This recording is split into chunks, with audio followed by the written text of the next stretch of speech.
5ই আগস্টের পর থেকে বাংলাদেশে অরাজক পরিস্থিতি তৈরি হয়েছে। সেখানে লাগাতার মৌলবাদ মাথাচাড়া দিচ্ছে বলে অভিযোগ সামনে এসেছে। বহু ভিডিও সোশ্যাল মিডিয়ায় দেখা গেছে যেখানে সংখ্যালঘুদের উপর অত্যাচার চলছে।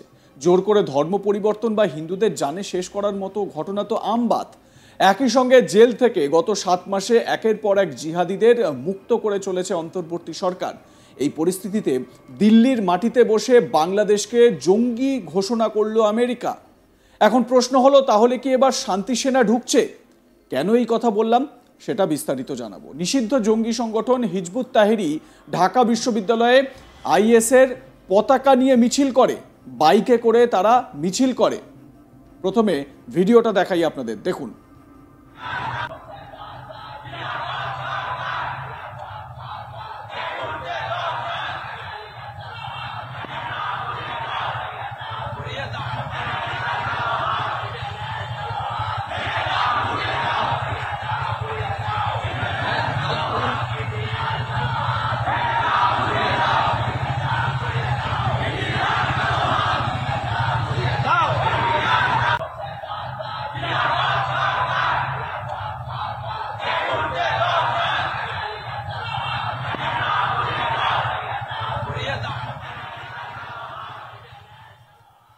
অন্যদিকে দেখা যায় ফিলিস্তিনের গাজা উপত্যকায় গণহত্যার প্রতিবাদে বিক্ষোভ দেখায় ইসলামী ছাত্ররা। তারা প্ল্যাকার্ড হাতে প্রতিবাদ দেখায়।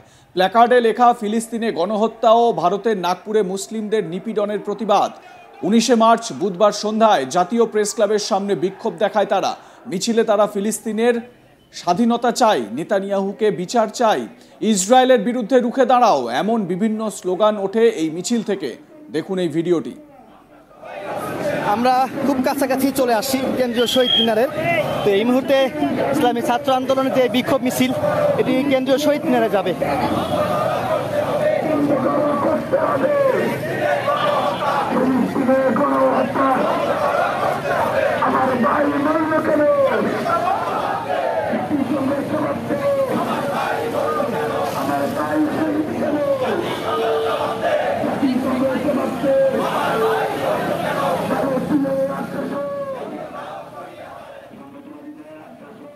প্রসঙ্গত কিছুদিন আগেই পাকিস্তানের গুপ্তচর সংস্থা আইএসআই এবং সেই আইএসআই এর সক্রিয় এক সদস্যর সঙ্গে জঙ্গি জামাত শিবিরের হিজবুল মুজাহিদিন সক্রিয় কর্মী একসঙ্গে কথা বলেছেন। তারা বৈঠক করেছেন। ভাবতে পারছেন কি অবস্থা চলছে এই বাংলাদেশে? শেখ হাসিনার বাংলাদেশ ছাড়ার পর থেকে সেখানকার পরিস্থিতি অশান্ত হয়ে রয়েছে। হিন্দু সংখ্যালঘু অত্যাচার তো রয়েইছে, তার উপর উন্নয়নও যেন কোথাও গিয়ে থমকে গেছে। এই কথা শেখ হাসিনাকে বিভিন্ন সময় বিভিন্ন ভিডিও বার্তায় বলতে শোনা গেছে। এর মধ্যে এখনো অন্তর্বর্তী সরকার নির্বাচন করিয়ে উঠতে সক্ষম হচ্ছে না। সক্ষম হওয়া তো দূরের কথা, এখনো সম্ভাব্য দিনক্ষণও ঠিক করতে ব্যর্থ এই ইউনূস প্রশাসন। ডিসেম্বরে ভোট করানোর কথা ভাবনা চিন্তা করলেও নতুন গজিয়ে ওঠা যে জাতীয় নাগরিক পার্টি, সেই জাতীয় নাগরিক পার্টির বিভিন্ন নেতারা বলছে যে কেউ যেন এখন বাংলাদেশে ভোটের কথা না ভাবে, মাথাতেও যেন না আনে। এরই মধ্যে পাকিস্তানের গুপ্তচর সংস্থা আইএসআই এর সক্রিয় সদস্যের সঙ্গে জঙ্গি জামাত শিবিরের হিজবুল মুজাহিদিনের সক্রিয় কর্মীর একসঙ্গে কথাবার্তা।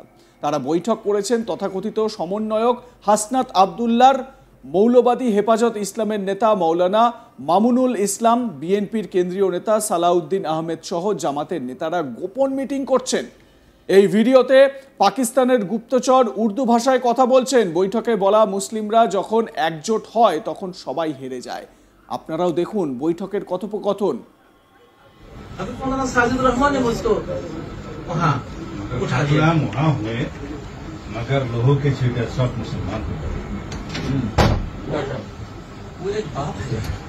मुसलमान जब ताकत के साथ गठजोड़ मारते हैं ना, मुसलमान हार जाते हैं। इसलिए अगर हम मौका तलाश करते हैं, अगर इस मौका को हम इस्तेमाल नहीं करें तो हम वो 5 में जो শুনলেন তো? সেখানে বলা হচ্ছে যে আমরা সুযোগের অপেক্ষায় রয়েছি। আবার একজন বলছেন যে মুসলমানরা যখন একজোট হয়, মুসলিমরা যখন একজোট হয় তখন সবাই হেরে যায়। বাংলাদেশে পাগলামি না থামলে বাংলাদেশ গৃহযুদ্ধের দিকে চলে যাবে। তাই একে আমাদেরই রক্ষা করতে হবে। ইউনূসের পাগলের বাংলাদেশে গৃহযুদ্ধের ভয়ে কাঁপছেন জামাতের শীর্ষ নেতা। এতদিন পর্যন্ত ভারতকে চোখ রাঙিয়ে একের পর এক হুমকি দিয়ে গেছে, ভারতকে কতই না অপমানমূলক কথা বলেছে। এবার নিজের দেশেই বিপদের আশঙ্কার কথা প্রকাশ্যে বললেন জামাত প্রধান। শুনুন তার বক্তব্য। সম্মানিত ভাইয়েরা, আমি এর পিছনে গভীর ষড়যন্ত্র দেখছি, আমি যদি ভুল না করে থাকি। দেশকে অন্যদিকে এখন ধাক্কাইয়া নিয়ে যাওয়ার জন্য বহু পক্ষ এখানে কাজ করছে, বহু অ্যাক্টরস এখানে এঙ্গেজ হয়ে গেছে। যদি এই পাগলামি না থামে, আল্লাহ না করুন, আমি ভয় পাচ্ছি বাংলাদেশ গৃহযুদ্ধের দিকে চলে যাবে। এত রক্ত, এত ত্যাগ, এত কুরবানি, এত কষ্ট শিকার, এত জেল জুলুমকে আমরা খেটেছি গৃহযুদ্ধ তৈরি করার জন্য। আমাদের সবার নাক কান সজাগ রাখতে হবে এবং দায়িত্বশীলদের ইঙ্গিত আমি আশা করব যে আমাদের সহকর্মীরা বুঝার চেষ্টা করবেন।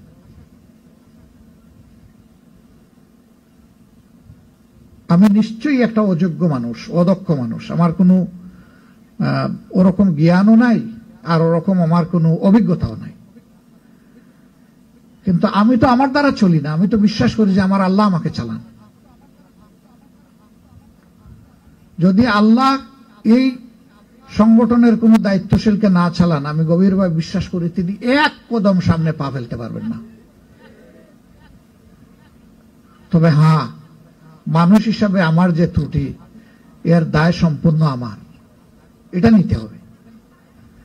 এটা কোনো বান্দা বলতে পারবে না যে আমার কোনো ত্রুটি হয় না, ভুল হয় না। যখনই কেউ ভুল করে, অন্য যখন তার উপর ঝাঁপায় পড়ে, আমি বলি একটু থামো। বাংলাদেশের পরিস্থিতি মোটেই ভালো নয়। যত দিন যাচ্ছে ততই দেশের পরিস্থিতি খারাপ থেকে অতি খারাপের দিকে যাচ্ছে। কিছুতেই দেশের রাশ টানতে পারছেন না ইউনূস সরকার।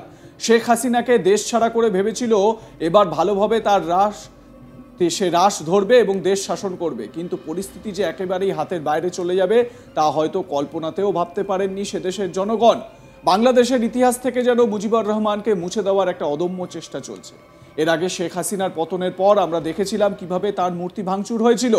মূর্তির মাথায় উঠে সে কি উচ্ছ্বাস, মুজিবুর রহমানের মুরালও ভাঙা হয়েছে।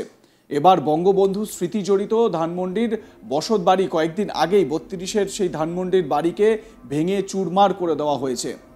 কি চলছে বাংলাদেশে? সত্যি বাংলাদেশ গৃহযুদ্ধের দিকে এগিয়ে যাচ্ছে। আপনাদের কি মতামত জানাতে ভুলবেন না। দেখতে থাকুন আজ তাক বাংলা, সাবস্ক্রাইব করুন আমাদের ইউটিউব চ্যানেলটি।